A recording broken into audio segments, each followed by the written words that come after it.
బ్యాంకింగ్కి సంబంధించి, వ్యవసాయ రుణాలకు సంబంధించి, పంట రుణాలు అందించడం కోసం, పంట రుణాల మాఫీకి సంబంధించి ఉన్న చట్టాలు. ఒకటి నబార్డ్ చట్టం 1981లో వచ్చిన చట్టం.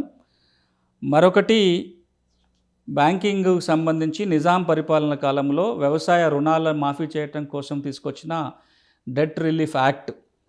ఇవి బ్యాంకింగ్ సంబంధించి ఉన్న చట్టాలు. 1981లో వచ్చిన నబార్డ్ చట్టంతో పాటుగా వ్యవసాయ రుణాల మాఫీ కోసం ఉన్న చట్టాలు కనుక మనం చూస్తే అగ్రికల్చర్ ఇండెట్నెస్ రిలీఫ్ యాక్ట్ పేరుతోటి 1987లో ఒక చట్టము, 1919లో కూడా ఒక చట్టం చేయటం జరిగింది వ్యవసాయ రుణాల మాఫీకి సంబంధించి.